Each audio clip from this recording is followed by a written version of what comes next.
Sisipan informasi Jejak Madani.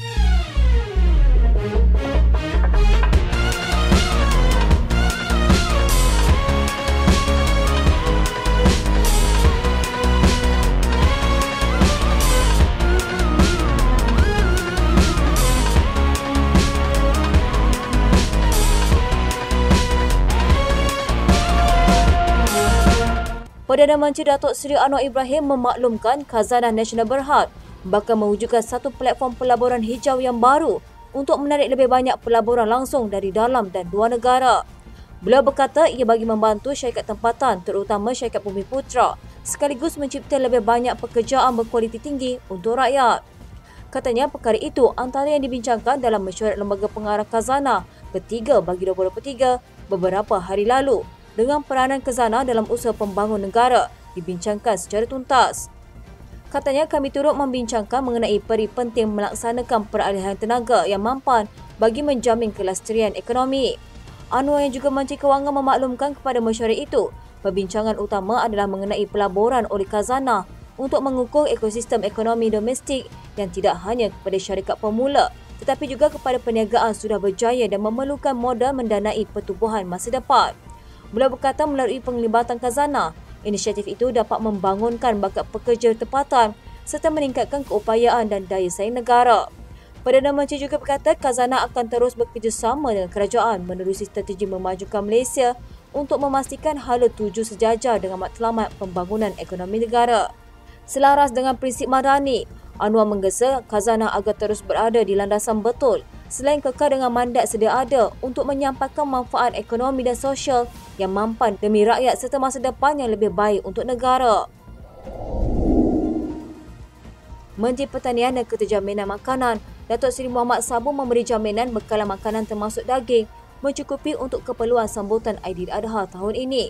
Beliau berkata pihaknya akan memastikan perkara itu dan akan menjalankan pemantauan dari semasa ke semasa. Beliau berkata menerusi agensinya, Lembaga Pemasaran Pertanian Persekutuan dan Persatuan Peladang Kebangsaan juga akan membuat intervensi jika berlaku kenaikan harga mengejut barangan keperluan ini. Sebab Fama dan Persatuan Peladang membuat interfere kalau berlaku kenaikan mengejut.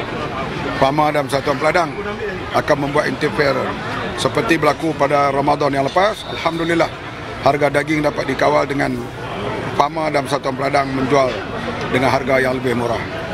Sementara itu, Muhammad memaklumkan bahawa Fama sedang merancang untuk menambah cawangan sedia ada di negara ini bagi memastikan keterjaminan bekalan makanan. Katanya keterjaminan makanan ini memang dah ada isu dunia, bukan hanya di Malaysia. Satu dunia terlibat, katanya.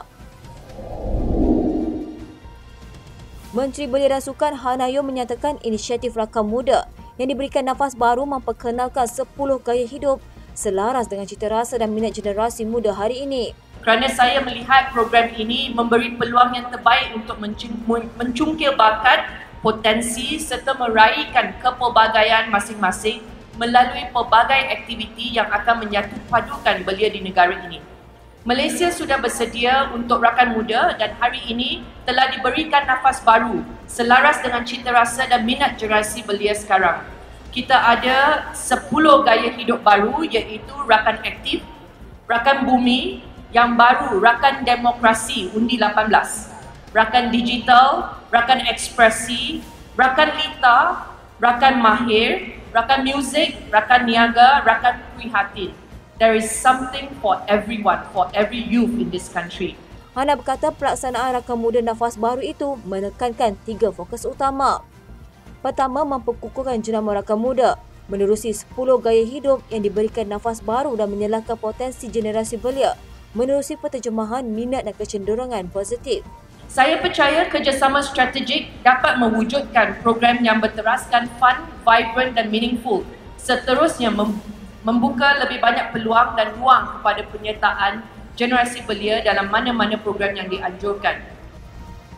Perdana Menteri Datuk Seri Anwar Ibrahim memulakan agenda lawatan rasmi 2 hari beliau ke Laos hari ini dengan mengadakan perjumpaan dengan beberapa pemimpin pertubuhan Islam di negara ini. Anwar yang tiba di ibu negara Laos bertemu dengan penasihat eksekutif Persatuan Mempromosikan Perpaduan Zakir Malimar serta Naib Presiden Pertubuhan Islam Laos Iman Sofi Senson dan Naib Presiden Pertubuhan itu Medcom Havoc di sebuah hotel di sini. Turut hadir pembantu Naib Presiden Pertubuhan itu Azizul Han Tamhaksa. Sesi yang bermula jam 8.10 malam itu berlangsung selama kira-kira 40 minit dengan perbincangan berkisar kepada isu-isu umat. Zakir ketika ditemui selepas mesyuarat tertutup itu berkata antara yang dibincangkan adalah mengenai terjemahan Al-Quran ke dalam bahasa Laos, pendidikan untuk kanak-kanak Islam Laos, pertukaran ilmu dan budaya. The translation of the Quran, one of the things is that we need to do. Another thing is the school for kids that cannot speak English. We can actually push more Lao local Muslim to go learn in Malaysia, and that's very important. Sementara itu, Azizullah berkata Anwar sangat berminat dan positif untuk mengetahui lebih lanjut mengenai masyarakat dan organisasi Islam di Laos. To help before we ask any help, he was looking very forward toward the religion and the importance of Islam in Laos. He suggests us that the Embassy of Malaysia will provide us help throughout the scholarships to Muslim to Lao community mostly. Timbalan Perdana Menteri Datuk Seri Fadilah Yusof mengajak golongan belia disara menceburi sektor peladangan bagi mengurangkan kebergantungan kepada tenaga buruh asing. Beliau berkata pembabitan golongan belia ketika ini masih rendah dan mereka juga digalakkan memodenkan sektor berkenaan dengan memfokuskan penggunaan teknologi, mekanisasi dan automasi. Katanya mereka juga disarankan terbabit dengan penyelidikan bagi memastikan mereka bukan sahaja boleh menggunakan mesin tetapi boleh menciptanya untuk digunakan dalam sektor peladangan seperti kelapa sawit, getah dan sebagainya. Pada masa yang sama mereka digalakkan untuk terlibat dalam research supaya mereka bukan saja menggunakan mesin tapi boleh mencipta mesin yang sesuai untuk digunakan dalam sektor peladangan. Tak kiralah kelapa sawit ke getah ke dan sebagainya. Dan kalau ini kita dapat modernkan, insya-Allah kita akan dapat tingkatkan produktiviti. Dengan peningkatan produktiviti ini, gaji mereka juga akan bertambah, pendapatan syarikat bertambah. Fadilah berkata sektor peladangan ini turut menawarkan pendapatan yang lumayan berdasarkan kelulusan dan kemahiran yang dimiliki mereka. Perdana Menteri Datuk Seri Anwar Ibrahim menyifatkan kunjungan ke Laos memberi peluang kepada beliau dan rakan sejawatnya Dr. Sonazir Sipandan untuk memperkukuh hubungan persahabatan dan kerjasama antara kedua-dua negara. Beliau berkata kunjungan yang bermula hari ini turut membolehkan momentum positif dibina sebelum Laos mengambil alih kepengerusian ASEAN daripada Indonesia tahun depan. Katanya selain bertemu pemimpin serta komuniti Islam Laos, saya juga akan mengadakan pertemuan bersama rakyat Malaysia yang menetap di negara ini, sekaligus berpeluang berkongsi dasar serta aspirasi Malaysia Madani bersama mereka. Semoga lawatan ini dapat membawa manfaat buat kedua-dua negara. Lawatan sulung Anwar sebagai Perdana Menteri ke negara itu adalah atas jemputan. Jumlah perdagangan antara Malaysia dan Laos menonjak 425% daripada 202 juta ringgit pada 2021 kepada 1.13 bilion ringgit pada 2022, dengan peratus paling tinggi disumbangkan menerusi peningkatan dalam permintaan bagi produk elektronik Malaysia. Malaysia adalah penyumbang pelaburan langsung asing keempat terbesar Laos tahun lalu selepas China, Thailand dan Vietnam, terutamanya dalam sektor tenaga, zon perdagangan bebas, automotif dan sektor perbankan. Malaysia dan Laos telah menjalinkan hubungan diplomatik sejak 1 Julai 1966. Perdana Menteri Datuk Seri Anwar Ibrahim berkata, Laos berminat menjalin kerjasama dengan Malaysia menerusi Jabatan Kemajuan Islam Malaysia bagi mendapatkan persijilan halal untuk produk keluaran negara itu.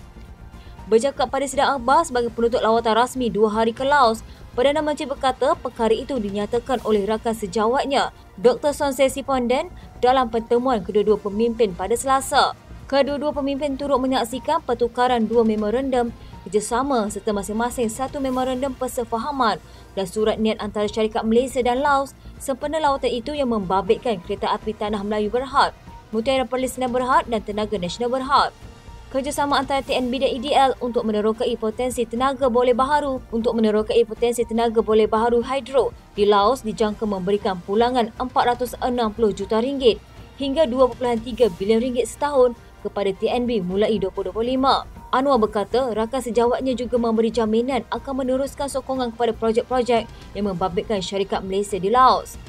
Perdana Menteri juga berkata lawatan sulung beliau ke negara itu berjaya membawa manfaat kepada Malaysia dalam menjalin hubungan dua hala yang lebih erat dengan negara serantau, terutama menjelang kepengerusian ASEAN ke-24 oleh Laos. Lawatan rasmi Anwar adalah yang pertama untuk pemimpin Malaysia sejak 2016. Malaysia dan Laos menjalinkan hubungan diplomatik sejak 1 Julai 1966. Ketua Menteri Sabah Haji Jino berkata, keputusan Mahkamah Rayuan The Hague di Belanda menolak permohonan kumpulan Sulu terhadap kerajaan Malaysia membuktikan bahawa tuntutan mereka tidak mempunyai local standing. Haji Jino yang menyambut baik keputusan itu berkata ia turut mengesahkan pendirian kerajaan yang tidak mengiktiraf tuntutan kumpulan tersebut. Katanya Sabah berkongsi keyakinan kerajaan persekutuan sebagaimana yang dinyatakan oleh Perdana Menteri Datuk Seri Anwar Ibrahim bahawa kita semakin hampir untuk membatalkan sepenuhnya award itu selepas keputusan ini. Haji J turut mengucapkan terima kasih kepada Perdana Menteri dan Kerajaan Madani kerana mengambil tindakan yang tegas untuk berdiri teguh dalam melindungi kedaulatan Malaysia. Katanya kerajaan negeri akan terus menjalin kerjasama rapat dengan kerajaan persekutuan sehingga apa yang digelar sebagai tuntutan Sabah itu dibatalkan. Terdahulu Anwar mengumumkan bahawa Mahkamah Rayuan The Hague di Belanda semalam menolak permohonan kumpulan Sulu untuk mengiktiraf dan menguatkuasakan award akhir timbang taraf sebanyak 62.59 bilion ringgit di negara itu. Menteri Ekonomi Rafizi Ramli berkata, kemampuan menurunkan defisit fiskal kepada sasaran 3.5% menjelang akhir 2025 akan menjadi penentu kepada negara untuk mengurangkan hutang pada tahun-tahun berikutnya. Rafizi berkata sekiranya peratus itu dapat diturunkan berdasarkan sasaran dalam tempoh berkenaan, ia mampu memberi keyakinan pelabur antarabangsa bahawa negara mempunyai disiplin fiskal yang baik. Rafizi turut berkata dengan pengurusan perbelanjaan itu, pendekatan bagi golongan B40, M40 dan T20 perlu lebih tepat untuk mengukur kadar mampu belanja sesebuah isi rumah bagi memastikan subsidi dapat diberikan secara bersasar kerana ia melibatkan perbelanjaan sebanyak 86 bilion ringgit setiap tahun. Sementara itu, ketika ditemui pemberita, Rafizi berkata permintaan Sabah agar peruntukan daripada kerajaan persekutuan disalurkan ke akaun amanah yang dipantau oleh kerajaan negeri perlu diselaraskan dengan Kementerian Kewangan. Dia berkata perkara itu akan dilihat dari semua segi. Selain banyak peraturan perbendaharaan yang telah ditetapkan oleh kementerian yang perlu diteliti termasuk soal sama ada wang itu diletakkan dalam satu tabung amanah atau tidak. Mengenai usaha untuk membantu beberapa daerah termiskin di Sabah, Rafizi berkata daerah terbabit menerima peruntukan terbanyak daripada kementeriannya dalam tempoh Januari lalu hingga kini. Namun dia tidak menyatakan jumlah yang disalurkan. Dan ini akan berjalan. Cuma kita juga menerima hakikat bahawa ada situasi yang unik hanya di Sabah kerana banyak yang miskin ni mereka duduk jauh daripada sesama sendiri ataupun kadang-kadang dipisahkan dari segi logistiknya. Jadi dia lebih mencabar untuk menjalankan program-program ekonomi berkelompok yang ada lebih banyak peluang untuk membantu dari segi sustainability kan.